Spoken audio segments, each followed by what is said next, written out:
Hi, my name is Madison Ingoldsby, and I'm so excited to be here on behalf of .com's Children's Foundation to interview the Dionne Warwick about her life, her music, and how she became an international superstar. I managed to get a quick message to Miss Warwick and told her all about the .com charity, which helps to empower children. So all of you, keep smiling. I'm extremely excited that she agreed to come to England to do this interview and put on a fundraising show for all the children.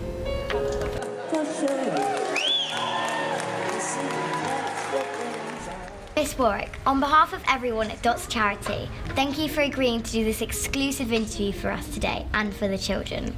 My first question for you is, how old were you when you started singing? How old was I when I started singing? Well, my mother told me many, many years ago that I came out singing.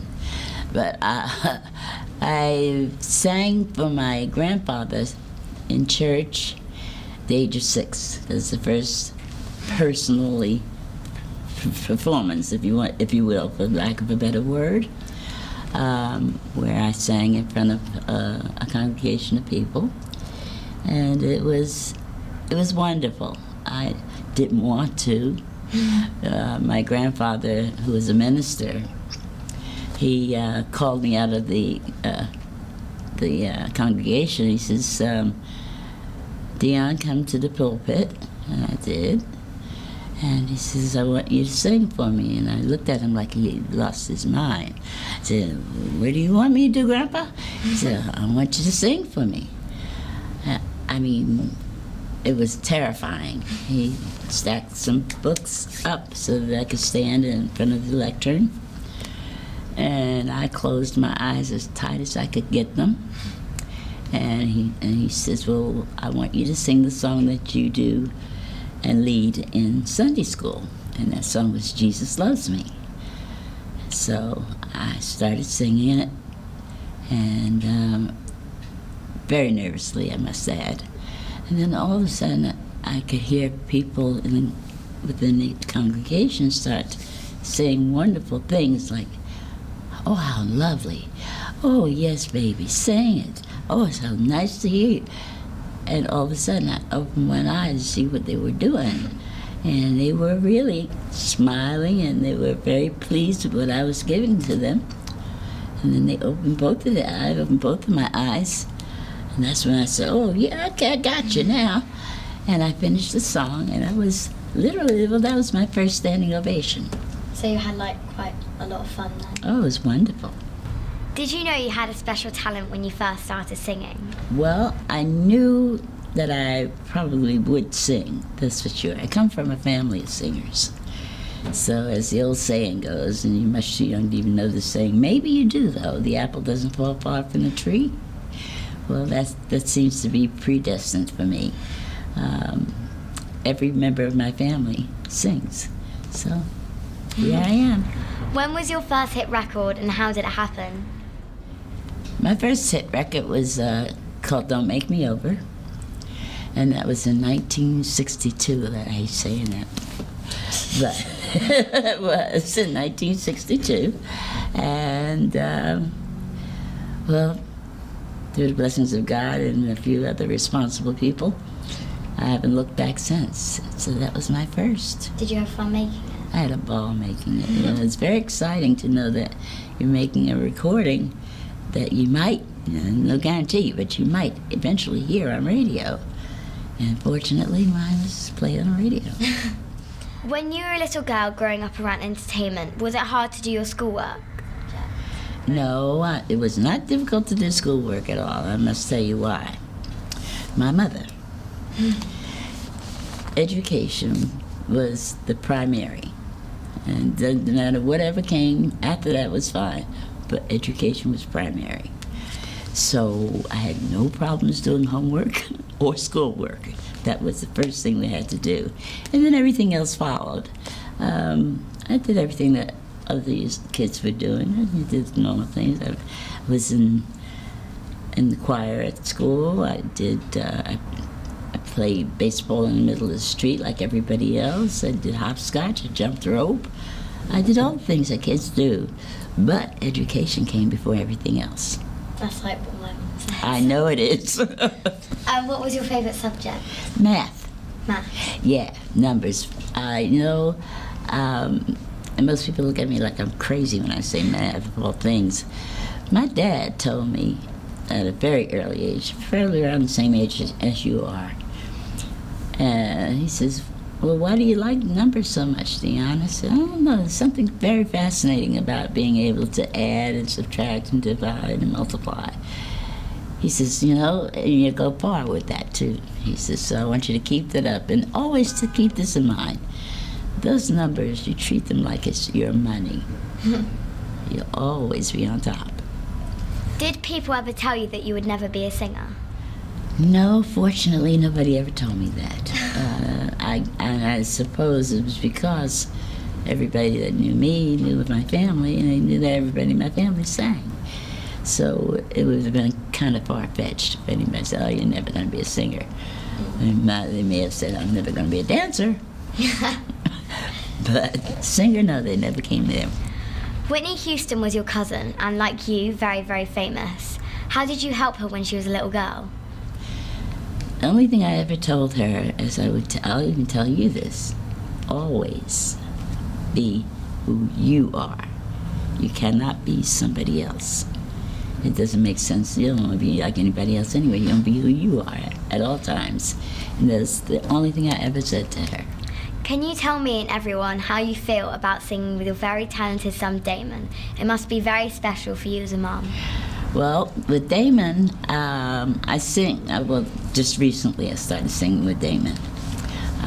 David was the one that was on the road with me, his eldest brother.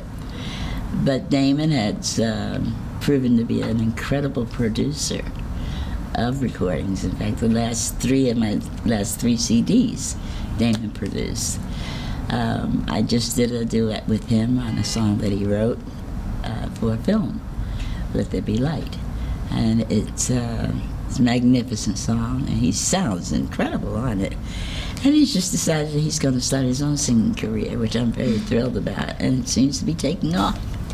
The song, That's What Friends Are For, has such a special message for everyone around the world, especially for our charity. Because Dot is a very special friend to all the children. So many big artists have sung that record with you. How did this song first come about? I was in bed very, very late one night. Television was watching me, actually. It's that time of the evening. And there's a film called Night Shift. And I woke up at the very end of it where the song was being sung. It was being sung by Rod Stewart. And I kept listening to this melody. I said, wow, I love it.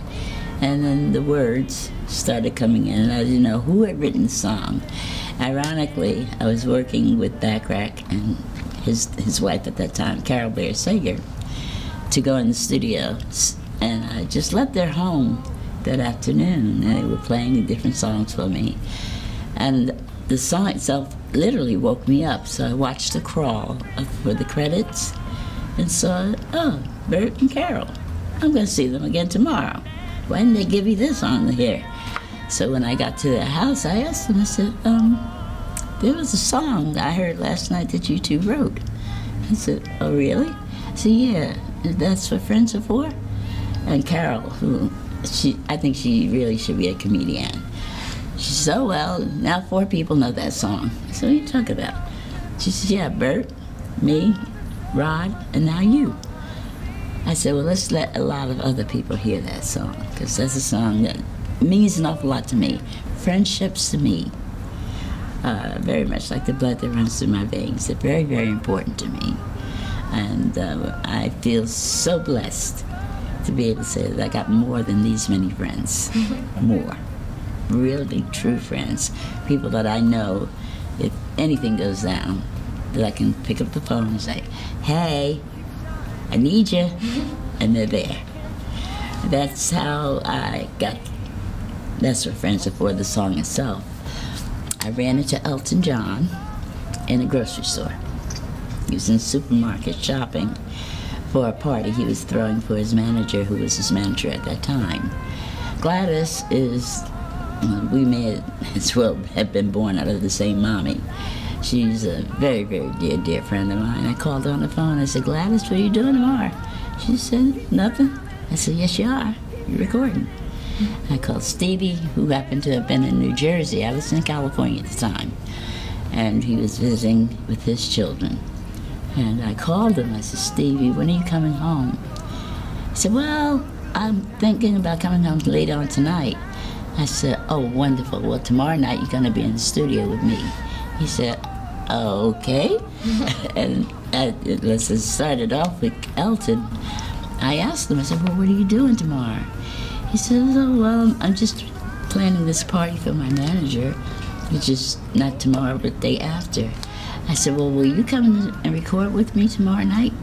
He said, of course, darling, with his wonderful, wonderful self. And that's how it all began. Do you have any messages for children about the charity? I have not only messages for your children, I have messages for their parents and anybody that's going to be in your audience at the event, and anybody else that wants to hear what I have to say. Even if they don't want to hear, I'm going to tell them anyway. I think what is happening here, Dot is quite a gal, okay? She's got quite a bit to say. And has to continue to be encouraged to say it. Children are precious jewels, really, and I happen to know personally. I have two wonderful sons, and between them I've got 7 incredible grandchildren, and I spoil them to death. But I want them to know how important they are to not only me, but to themselves and to the world. I think being a part of a child's life and in giving them that hug they need, and a lot of kids don't get that. But if you're able to give that to them, you'd be surprised at what they end up becoming and doing. Your charity, I don't even want to call it a charity. I want to call it your event, your lesson to be learned, is something that is so vital. And I will be at any of these that you want me to be at, because that's encouraging all these little people that are coming along. Who's going to end up taking care of me in the long run, you know what I'm saying? So I am thrilled to have been asked to be a part of your event. And anytime you think you need Dionne, call me. That's what we're in the phone. Okay? Thank you. You're welcome.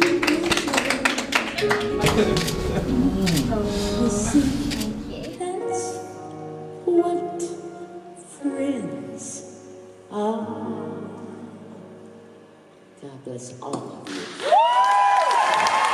Thank you for inviting me to be a part of this magnificent evening. Continue to enjoy it. That's what friends